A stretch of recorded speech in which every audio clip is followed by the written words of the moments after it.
వచ్చిందే మాట ఆ విధంగా దేశ ప్రజలను కానీ రాజ్యాంగాన్ని కానీ పక్కన పరిపాలన విధానం కొనసాగిస్తూ ఇష్టం వచ్చినటువంటి నాలుగు ఎటు తిరిగితే అటే ఇష్టం వచ్చినట్టు మాటలు మాట్లాడుతూ మరి గౌరవనీయులు రాహుల్ గాంధీ గారు ఈ ప్రజలంతా కూడా ఏకతాటిగా ఒకే వైపు చూసే విధంగా అంత గొప్ప మహానీయుడు ఒక త్యాగాల కుటుంబంలో పుట్టినటువంటి బిడ్డ.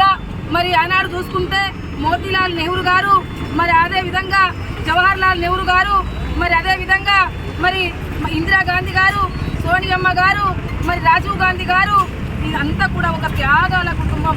దేశం కొరకు ఇందిరాగాంధీ గారు తన గుండెను తుపాకీ గుండుకు వదిలేసినటువంటి ఒక గొప్ప మహానీయురాలు. అదేవిధంగా చూసుకున్నట్టయితే రాజీవ్ గాంధీ గారు కూడా ఈ దేశం కొరకు ప్రాణత్యాగం చేసినటువంటి వారు. వాళ్ళకు ఆస్తులు పాస్తులు లేవు. ఈ దేశ ప్రజలే వాళ్లకు సంపదగా భావించి ఈ దేశం కొరకు, ఈ దేశ ప్రజల కొరకు, ఈ దేశ అభివృద్ధి కొరకు భిన్నత్వంలో ఏకత్వంగా ఈ దేశం ఉండాలనేసి సబ్బండ వర్గాలు కలిగి ఉన్నటువంటి దేశము అందరూ సమానత్వంగా బతకాలనేసి కోరుకున్నటువంటి పార్టీ కాంగ్రెస్ పార్టీ, రాహుల్ గాంధీ గారి కుటుంబం. అలాంటి కుటుంబంలో పుట్టినటువంటి బిడ్డలు మీకు ఏముందని నీకు మాట్లాడుతున్నారు మీరు?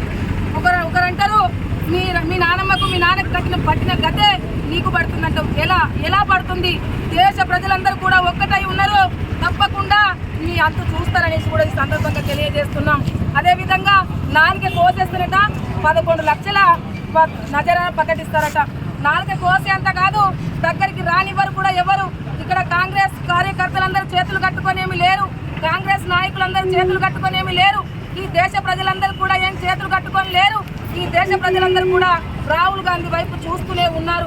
మొన్ననే ఎన్నికల్లో మీకు గుణపాఠం చెప్పినా కానీ, సంకీర్ణ ప్రభుత్వం ఏర్పాటు చేసుకున్నా కానీ మీకు ఇంకా బుద్ధి రాలేదు. ఒక ప్రతిపక్ష నేత ప్రశ్నించే గొంతుగా, అలాంటి గొంతుకను ఒక దేశం కొరకు ఆనాడు బ్రిటిష్ పాలనలో కొట్లాడి ప్రాణ త్యాగాలు చేసినటువంటి ఒక కుటుంబం. ఆ రోజు మీ జెండా ఎటువైంది అని అడుగుతున్నాం. బీజేపీ వాళ్ళు ఎన్నడన్నా జెండా పట్టిండ్రా? ప్రాణ త్యాగానికైనా సిద్ధమై దేశ జెండా పట్టుకొని దేశానికి స్వతంత్రం తీసుకురావాలనేసి కొట్లాడినటువంటి నాయకుల మీద మీ ప్రతాపం అని అడుగుతున్నాం. మోదీ గారు ఈ మంత్రులకు పరిపాలన చేస్తున్న మోదీ గారు, మీరు మరి మీ నాయకులు, మీ మంత్రులు, మీ ఎమ్మెల్యేలు ఈ విధంగా మాట్లాడితే మీరు ఎందుకు సైలెంట్ గా ఉన్నారనేసి మేము అడుగుతున్నాం. మీకు చిత్తశుద్ధి ఉంటే, దేశ ప్రజల మీద ప్రేమ ఉంటే, దేశాన్ని అభివృద్ధి చేయాలని ఉంటే వాళ్ళని వెంటనే బర్తరఫ్ చేయండి. లేకుంటే కాంగ్రెస్ నాయకులు, కాంగ్రెస్ కార్యకర్తలు అసలే ఊరుకోరు, అందులో ప్రజలు కూడా అసలే ఊరుకోరు అనేసి ఈ సందర్భంగా తెలియజేస్తున్నాం. రాష్ట్ర వ్యాప్తంగా, దేశ వ్యాప్తంగా ముడిగా మరి మేము తప్పకుండా ఉద్రిక్తంగా ఖండిస్తూనే ఉంటాం. వాళ్ళను అరెస్ట్ చేసేదాకా వాళ్ళు అరెస్ట్ చేయాలి. వెంటనే అతని కేంద్ర మంత్రి పదవిని బర్తరఫ్ చేయాలనేసి మేము డిమాండ్ చేస్తున్నాం.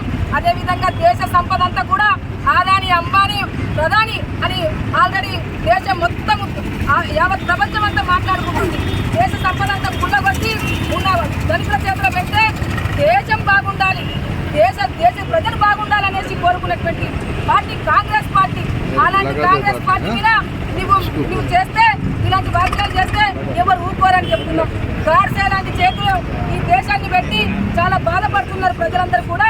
తప్పకుండా మీకు బుద్ధి చెప్తారనేసి సందర్భంగా తెలియజేస్తూ, తప్పకుండా బర్తరఫ్ చేసే వరకు కొట్లాడుతూనే ఉంటామనేసి డిమాండ్ చేస్తున్నాం.